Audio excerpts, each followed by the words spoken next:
Негізі өмір бумеранг деген нәрсеге сенесіздер ма, достар? Мен сенем. Неге десеңіздер, бүгін сіздерге айтып берейінші деп шештім.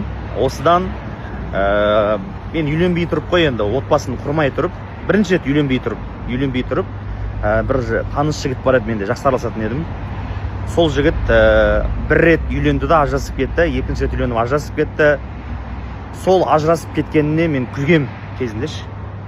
Осы адамдар нағып ажыраса береді деп, екінші рет ажырасып кетті деп күліп, сол адамды өсектегем. Сөздің шыны керек, мен шынын айтып жатырмын ше. Сол адамды өсектегем. И сол нәрсе менің өзімнің басыма келді ғой. Бүгін ойланып отырып, мен неге солай істедім деп өз-өзіме қатты өкіндім да. Өмірде біреуге күлмеу керек екен, достар. Өйткені мынадай бір хадис бар ғой. Егер дейді біреудің басында болған күнәға күлетін болсаң, оны келемеждейтін болсаң, сол нәрсе өзіңнің басыңа келмейінше өмірден өтпейсің дейді. Бұл рас екен негізі. Сондықтан да біреуге күлуден аулақ болайық. Қазір ешкім жетісіп жүрген жоқ ағайын. Қазір біреуге күлетін заман емес. Керісінше, біреу сүрініп жатса дұға етейік. Біреу жаңағы биікке шығып жатса сол үшін қуана білейік.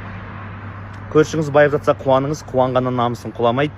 Өйткені сізге бөліп бермесе де қол жайып ештеңені сұрамайды дейді. Біреу үшін қуана білу, біреу сүрінгенде сол үшін дұға ету, ол ең мықты, ең батыр адамның ісі деп ойлаймын. Сондықтан да жасаған әр қателіктерімізден сабақ алып үйренуіміз керек екенін мен енді түсініп жатырмын. Сондықтан да құрметті достар, құрметті оқырмандар, біреудің күнәсіне күлуді қойыңыздар, біреудің күнәсіне күлмеңіздер. Керісінше сол адамға артынан дұға етіп қойыңыздар.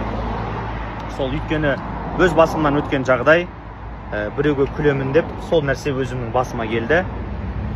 Сондықтан да аман болайық ағайын. Жақсы көремін бәріңізді.